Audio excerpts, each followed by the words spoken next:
Hello and welcome to the Bober Academy Football Podcast. We are excited to bring back our Lineman of the Week series here for the 2022 season, where we're going to be highlighting great offensive line play throughout the Omaha metro area and surrounding areas. We're going to bring high school offensive linemen onto the show and their coaches and talk about their season, what they're doing, and everything to do with offensive line play. This podcast is brought to you by the Bober Academy. I started the Bober Academy in 2019 with the mission to train and develop superior linemen to dominate on the gridiron.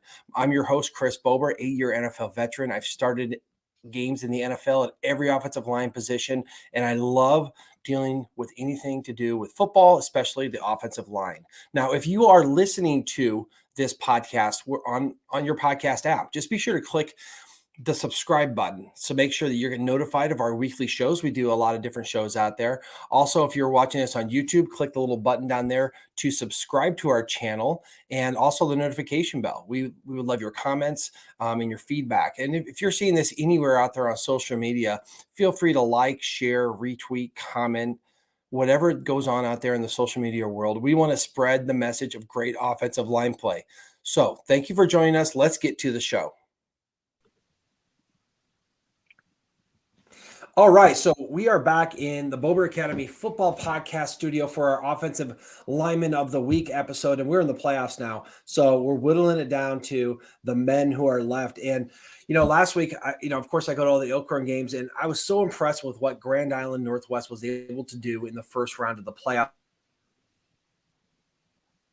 On here to talk about their season and how they're able to pull off the nice win like that. So very lucky today to be joined by Coach Kevin Stein, the head coach out at Grand Island Northwest. And then we also have Brock Zobel and Cooper Garrett, some of their linemen here to share some wisdom as well. So guys, thanks for coming in and joining me today.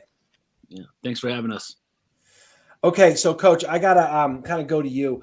And before we get to, the playoff win, let's talk about your season, right? You guys start out 0-3, and that's hard. And I've been 0-3.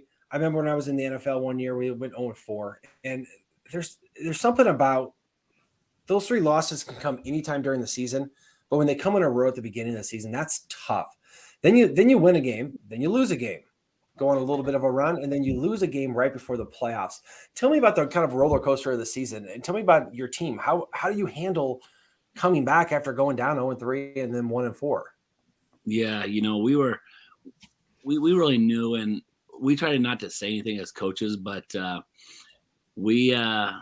everybody knew. I said, man, our first 5 games, we were like, man, we were really, as a coaching staff, we were like, man, if we could be 3-2, that would be awesome. 4-1 is like, the icing on the top, and we're like 5-0 would be like insane, but we didn't think we could get there, with that type of schedule. And then also, we didn't play a home game. We knew we weren't going to have a home game until week 7. So really, we played our first 6 games on the road. No, I didn't even know that. That's crazy. Yeah, as a program, we actually played 21 road games before we had a home game because everything, our turf was supposed to be here in June, then July, then August, then September. And we actually, the day before our week 7 game, we actually started practice on our practice field. And they came over and said, okay, hey, yeah, you can go on there for a little bit. So we were able to go on for like a half hour, because there were still construction crews out there. So, yeah, so that was even harder, do everything on the road. Going 0-3, it was, we knew that was a possibility just with how loaded our schedule was. But we were like, man, we're not going 0-3. We haven't done 0-3 in years, Yeah. So Aurora, we just played.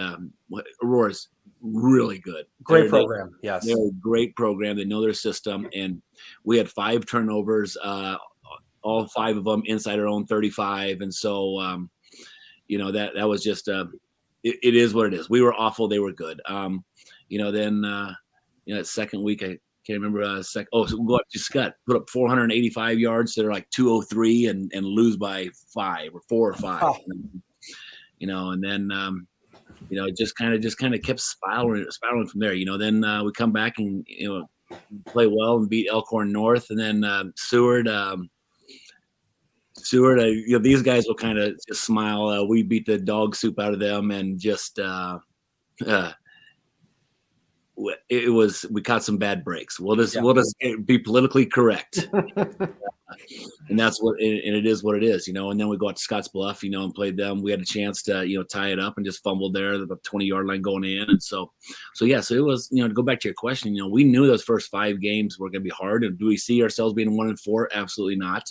But we knew also then our week 6, 7, and 8, we were going to kind of be able to get up our mojo and get it going. And we knew we had to kind of pony up again for York. And again, just had an awful first quarter, and then, played good ball against a good team, and dug ourselves out of a hole and just came up short with them. And then we were able to go to Elkhorn and get that win. So that was good, But to kind of go back on, one of the guys that's right there, we lost Brock at our scrimmage of, right before the season. So we did not have him till week 6 or 7, Brock. He didn't play in Scotts. He didn't play in any of the barn burners.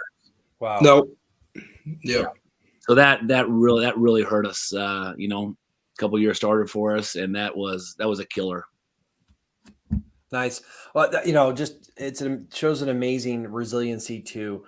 I didn't know about all the road games. That's just amazing. So it's almost like you guys feel like you're owed some things to go your way and some good football. Brock, what was it like with the team? Starting out 0-3, 1-4. What was the talk inside the locker room and the practice? Did you guys stay up, or did you have to work hard as a senior to keep these guys going? There's mixed emotions. There's those kids that were very doubtful, and then also kids that were like, there's still life. I mean, we're not even a districts yet, and we could still win our district no matter how bad the record was. It just point-wise, we might not be looking too good going into playoffs. And I really think we stuck together, like as a team. Like a lot of teams, if you went 0-3, they look past the competition of like, oh, there's a good team. They just look straight to the record and be like, oh, 0-3. I mean, we just suck. But that's not the case, because I went and looked at it as how close we played these good teams, and just the mistakes that we had in the games that could have easily set the games other way to where we could have been. I mean, we're truthfully, I think our only loss was Aurora. Like if you wipe out even just major mistakes, I mean, truthfully, our only loss is Aurora. And I can say that confidently just because, I mean, going back on film, it shows just very much so. If you fix these couple things, those are games are won. Yeah. It's good to have Cooper, so you got going on a roll, but then you kind of drop one at the end of the season. How did it feel, knowing that you're going to the playoffs and knowing that you guys could play good football, but then it feels like you can't get a break to go your way? What was it like after that last loss going into the playoffs? We knew York was going to be a good team. They always have. They have a good program. We scouted them out. We knew they were going to be a good team. But I feel like our momentum didn't shift one way or the other. Like, yeah, we wanted that other bracket. However, we knew we were going to play hard regardless. We're a resilient team, and we're going to play resilient no matter who we play. Yeah, to come in as, you guys don't appear to be a number 13 seed. I could say that, and Elkhorn got a tough draw. But let's talk about that Elkhorn game, because I was there. I followed Elkhorn, of course, a lot because I'm very involved with them. You come into that game, Coach, and you got the number 1 offense in Class B, number 1 passing game by a lot. And then Elkhorn's got the number 1 run game. So I'm like, hey, this is going to be teams trading blows, and, the scoreboard's going to light up. And we go to halftime at 0-0. Right. Then the second half comes out, big kickoff. You guys score. They go down and score. You come down and score. It just kept on going back and forth. And there were some amazing plays in there. And I did, on my YouTube channel and on TikTok, I did a synopsis of it because it was one of the better high school second halves I've been to. Then, okay, you think you got it because your quarterback makes this unbelievable play to catch the pylon, and you're up and you're like, man, there's 1:53 left. And Elkhorn somehow scores a touchdown. The definition of 4 yards in a cloud of dust, but they drive it down the field in 40 seconds. And you guys come back and methodically move it down, kick a 41-yard field goal. Give me your synopsis of that game. Did it all kind of come together finally? And like the validation of what you guys thought you were going to be, did it come out there in the second half for you guys? I think so. And I even think in that first half was too. It is so weird because I thought first half was a great football game, great defense. Both sides, yes. I thought our defense was better than our offense. Their defense was better than their offense. We were fortunate in that first half. Every single possession, we got 2 first downs. I mean, on minimum, we got 2 first downs. We stuck them with a couple 3 and outs, and a couple times, they had just 1 first down. So we were always able to get the ball at the minus 35, to even up to the 50. And keep them on their side of the field. That's right. They were getting the minus 20, all the time, and so that was really big for us. And we just kept getting to that about plus 40-yard line, and just couldn't get a little bit more to kick a field goal or to test the end zone. Then Tegan really started us off with that big kickoff return. That was nice. Elkhorn stiffened up, and we had a little trouble putting it in, but we got it done. And we go and we make them really work for a drive. I mean, 15 plays. They had a beautiful 15-play drive. We had several 3rd and 4th downs that we had opportunities to get off the field, and our defense didn't, and they capitalized, score. Again, we're like, we came out that next series. We're like, okay, we're going to take some shots here. We thought, you know what? We got 3 downs, and we're going to take at least 2 shots. And we took 1 shot and missed it. Got a nice gain on the next down, and then we hit a big 83-yarder because we just said we're going this time to kind of loosen them up, and we ended up getting them. They end up just working for a drive again, and then get another score. So. And then, ultimately, then 14-14, they decided to go for it, 4th and what? You guys stopped them. That was an awesome play. I believe Cooper might have made that play. Yeah, I probably had one of those big plays right there. That was a lot of fun. We knew that they were very heavily left-handed. We love our 2 defensive ends, in Cooper and Victor Isley. And Cooper's more the steady Eddie, do your job, do your role. He's not going to make any plays that are anywhere flashy. Where Victor's going to North Carolina State, he's going to outrun somebody, run somebody down, do something like that. So it really kind of sit well, for them. Then you had some guys that just kind of stood up. Brock has not taken a defensive snap. I don't even know if he took one as a junior. I didn't. Nope. Yeah, last time was probably JV ball in his sophomore year, and he played probably 40 snaps at a nose. We threw 5 front. Cooper Ewalt, another kid, starts at center for us, hasn't taken a defensive snap all year. We lost Victor in that, the first play of the second quarter. Joe came in and did a nice job, at defensive end there. And then we even have a sophomore, we call him Gilbert Brown, but Isaac Martinez Gilbert, hasn't taken a single varsity snap. And those are the guys, played D-line for us a ton and did a nice job. So, to kind of go back on it, I just think that our guys just weren't razzled, like Brock said earlier. We didn't question ourselves. We're like, all right, hey, we've been here. We've been in a 0-0 game. We've been in a 7-7 or a down 14-7. And it's and we've always done it on the road. We kind of call ourselves the Road Warriors. And we said, playoffs come, hey, we're 13 seed Road Warriors. We only know how to play in our white jerseys. So let's go. That's awesome. That's awesome. Cooper, I want to ask you this because, I know all the Elkhorn players and coaches and stuff. I talked to them after the game, and they said you guys came out and did some stuff you never did before, right? And what I saw you guys doing, and Coach, you can confirm this because I'm a guru of schemes and whatnot. It looks like you just put your 5 biggest guys in there and said, let's just have a man contest. And you guys held up really, really well. And it seemed like whatever they were doing, you guys always had an answer for it. Is that kind of, Cooper, to ask you? I know you're a defensive player too. Is that was your answer? You guys won a lot of individual battles up front against a good offensive line. I know I train a lot of those guys. They're good players. But you guys held up and did an amazing job. Was that kind of like the adjustment you made, is to say, listen, we're just going to put big on big and fight with these guys? Is that what you guys did, Cooper? I'd love to hear your. Yeah, definitely. We knew we knew that Elkhorn had a fantastic run game. So we knew we had to get big on big and really force that run game to stop. And I think that schematically we practiced that all week, is to stop their run game. And when it finally got to game time, it was just clockwork. Nice. And you guys did execute it well. That 4th down, going for it. Even talking to the coaches, they're like, there's no way they should stop that play. And you guys did. So amazing job by you guys. Brock, tell me about it, right? It's halftime. It's 0-0. And what was the mood after that? Because defensively, you got to feel really good. But offensively, like, man, we're the number one offense in the state. What's going on? How was the mood at halftime when it's still 0-0?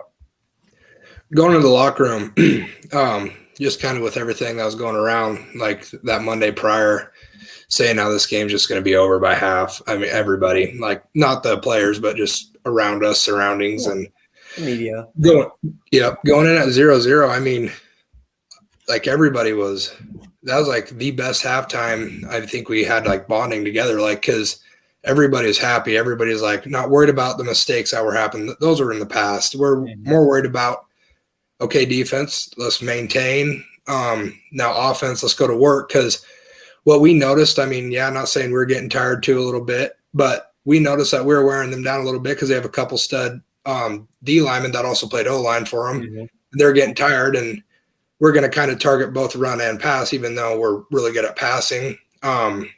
Just kind of keep them on the balls of their feet at all time, and it worked out for us. I mean, our running game, for what we kind of scouted on them, we thought we'd be more of a pass-heavy team that week because just really good up front and really sound backers.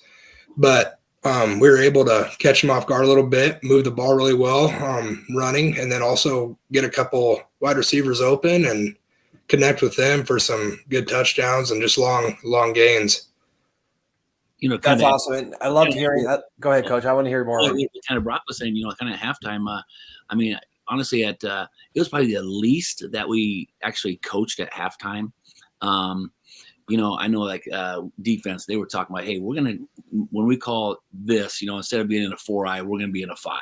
Okay. Mm-hmm. And that was about it. Correct. Hey, listen, when we pull on like this counter sweep type thing, hey, listen, it's going to have to hit tighter, because of it was just like we had to kind of go, hey, instead of getting to B gap, now we're going to get to C, or instead of C, it's D. And that's about it. We had to push a couple routes just a little bit deeper, so we didn't have to really change much.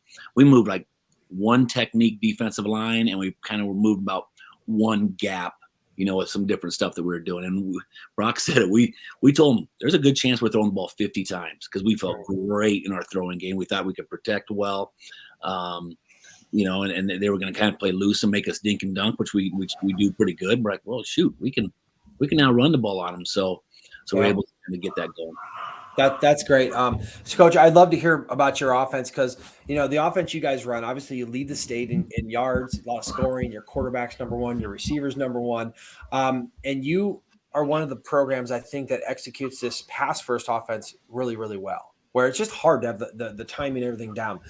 Tell me about your offensive philosophy and what you guys do, because I know you guys usually run 3 receivers, you got a tight end out there, and you're spread out, but you're not like 4 wides. But it seems like those short passes are just sometimes supplement your run game because they're just almost like long handoffs. But I'd love to hear your offensive philosophy and how you attack teams. Yeah, it's kind of different because this is my 28th, 29th year, whatever, being a head coach.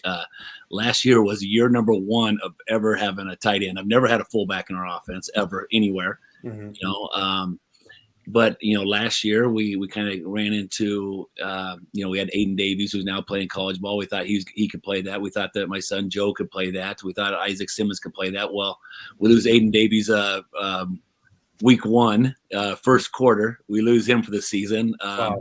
We lose Isaac Simmons, I think, week about 2 or 3-ish, something like that. Then we lose my son like week 4 or 5. Last year we're like, all right, so we're going to go back to 4 wide, and so it just kind of fit, this year, we knew we had Joe, we knew we had Isaac that could kind of go play that, and this Hayden Atkins. So kind of went back to our 11 personnel. But we love to throw our quicks. We call it quicks, old school traditional, you and I be under center 3-step drop. Yep, well, yep. We're a 1-step drop, and we love to throw hitches and outs. And, against a team like Elkhorn, we're like, man, we have no problem throwing for 4 or 5 yards. No problem. And we'll just throw it and throw it and throw it and keep throwing it. We throw bubble a lot, but this year we got a little better speed on the outside. So we're throwing a lot more, go stuff with it, pumping the bubble and throwing it long, stuff like that, with that. And then we're a traditional inside outside zone scheme. We love to do that. That's what we do. But then, because of Elkhorn's size, this last week, we did a ton more pull. We were just trying to get angles with them, just because. we're like, man, we can't kind of go mano-y-mano, Brock and Cooper and our other guard, Spencer Snodgrass, those guys could go toe to toe with them, but we got a light center, Isaiah Escobar, our other guy, he's light, and O-line. So we're like, but they all run pretty good. So we're like, you know what, we're just going to use some more angles. We're going to pull a lot more with it. So that's kind of came from Coach Journey's that way. He's a new O-line coach for me this year. He's a Kearney High grad, so Brandon Cool, they are tossing their angles and they're pin and pull a ton, and he's good at coaching it, and he has fun doing that. So so that's kind of we're going to throw the heck out of quicks. We're going to roll out a ton. We're going to run inside and outside zone. And we do it over and over and over again. Yeah, you know what you're doing. You do it well, and I was impressed that Elkhorn played a really good defensive game against you guys, I thought, and you guys were still able to stick with it. You know what I mean? You guys stuck with it, and of course, at the end, you had to be a little unconventional because, honestly, not everything was working, but you found a way to get it done. Brock, I would love to hear I want to hear your take on your quarterback, right? I was so impressed watching Austin Payne. I mean, throwing the ball comes out. He did really well. They were covered good. Elkhorn wasn't a pass rush team, so he got the ball out good, defended really well. But then at the end, he had the kind of fortitude to run that touchdown in, which was an amazing play, and just find a way to get it done. Tell me about your quarterback and what it's like blocking for him. Is he a fiery guy, or is he just smooth and steady? He can be fiery and smooth and steady. I'd say more times than none, he's really smooth and steady with it. Really comfortable throwing the ball. No problem. Has a really good ball. Like probably one of the best I've blocked for. And I really do enjoy blocking for him. We always joke around with him at practice and give him a little bit of heck, but he enjoys it, and I think it just makes him better as a person. And then when it comes to running, running might not be his strong suit, but when he does run, he'll give it his all for sure. And I just know that because he has a winning mentality also, and losing yards is not something he will accept. And he always wants to just positive, even if it's a yard, he always wants, and he's not one scared to take a hit. Like, I don't know if you saw, he's always trying to jump over guys, hurdle them, lower shoulder, especially on that touchdown run where he got for the pylon. He had a couple guys on him and he wasn't going down. He was getting to that pylon. And I really do respect him for that. Cause I mean, some quarterbacks go down, and some quarterbacks like him would fight. And I love blocking for a quarterback that I know will give it his all every play. Nice. How about you, Cooper? What do you like about this offense? I know you guys, do a mixture of run and pass, but you can do a little bit of everything. Tell me about what you think of this offense and how you fit in. What's like blocking for guys like that? I definitely love our versatility that we have on offense. We have some great wide receivers. We have a great running back core. And like you said, Austin Payne, he's a great quarterback to block for. I love Austin Payne. He's been a good friend of mine since middle school, just like all of us. We've been playing since middle school. So it's just been a really fun season to work together on this offense. And we all just know it really well. Know it like the back of our hand. We've been running it for so long. So just everybody being able to gel together from these past 4 years has really been beneficial. And it really shows why we're the number one offense in Class B. Nice. So real quick, I want to ask Brock again, come back. Tell me about your guys up front. Okay. Give me the rundown of your guys and who you got up there blocking with you. Yeah. So on my side, starting off the game, I got Cooper as my tackle. I'll be the left guard. Then we'll got Cooper Ewald at center, then Spencer Snodgrass, the right guard, and then Isaiah Escobar, right tackle. And really good starting bunch. Solid. I know they'll give it their all every play. Like Coach Stein was saying, Cooper Ewald's smaller. He ain't going down without a fight. Isaiah Escobar, he does everything so technically sound. You can always trust him on that side too. And just knowing that each other will be there, like on doubles, knowing that the doubles will be right, knowing we'll run the right play, run the right way is really good. And then also we have really good backups. Like Tucker Wiegert comes in for me sometimes. Brandon Bykirk, he also plays that tackle spot really well. And they're not scared to play either right or left. They know both of them. So if worse comes to worse, we can put them in just about anywhere. And then we could also bump Isaiah over to center. Not scared to do that. He has a little bit of snapping time too, and will do a good job there. So I think all in all, up front, we have a really good bunch. And I know we'll bring the hammer every time because none of us are scared. We got nothing to lose up front. We love getting those pancakes. It's fun laying on the ground on top of those guys. Nice.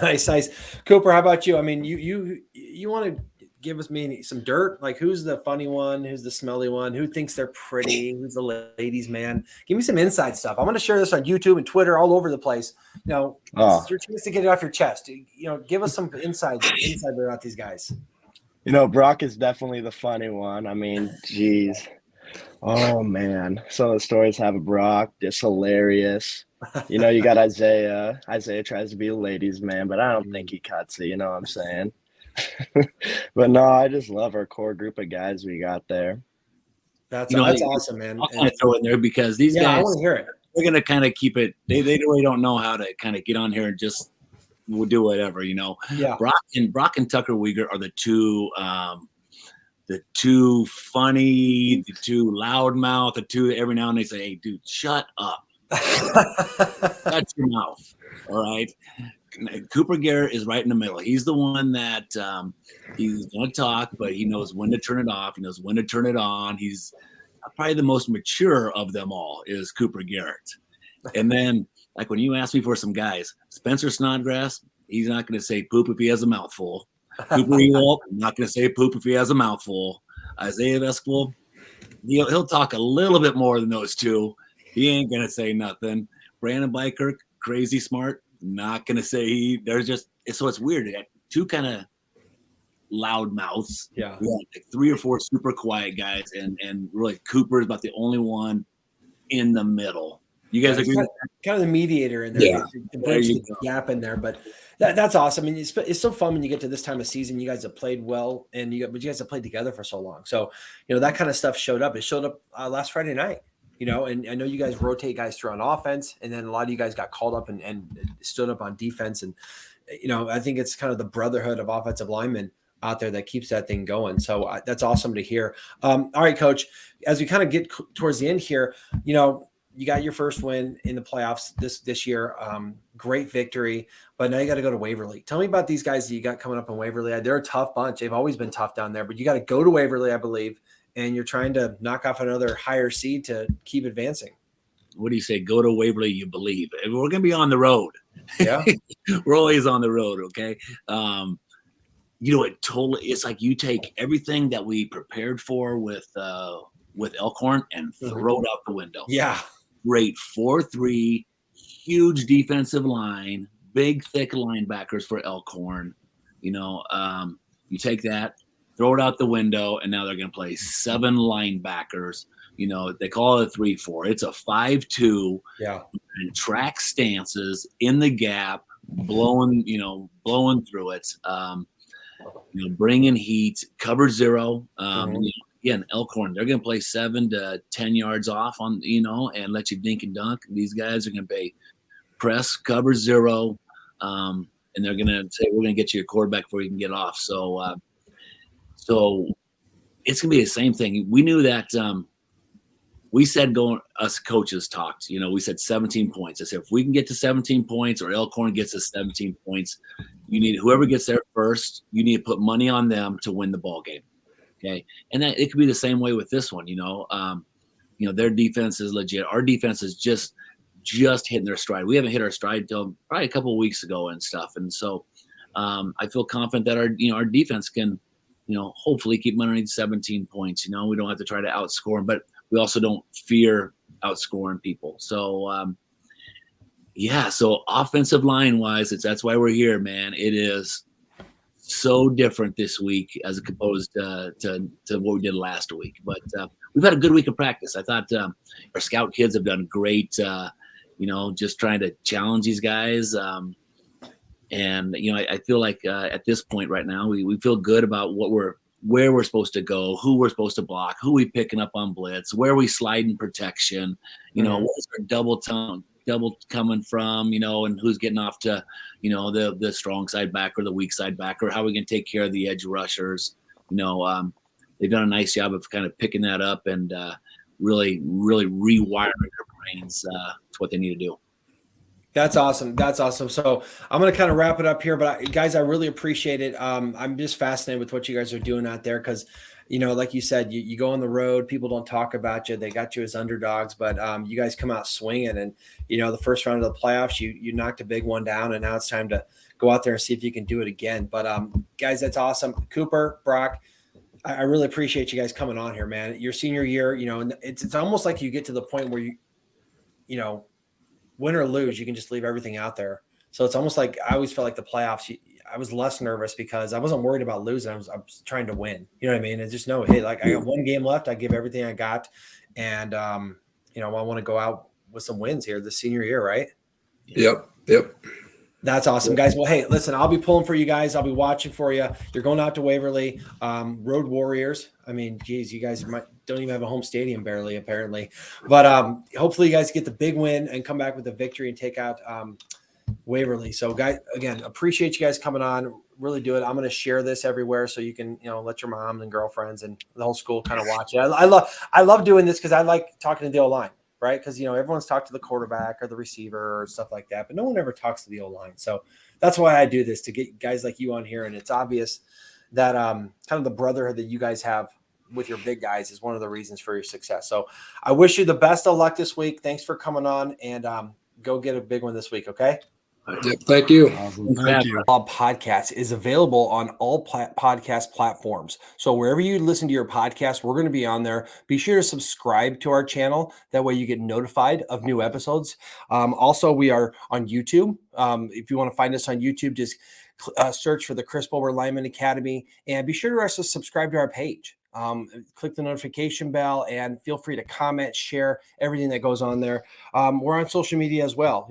Follow us on Twitter, Facebook, Instagram. We even have a page on TikTok. So the more you can follow us out there, the more we can spread the message of great offensive line play out there. If you have any questions, comments, or feedback, be sure to reach out to us through any of those social media channels and spread the word. We want to get offensive line play great here and everywhere.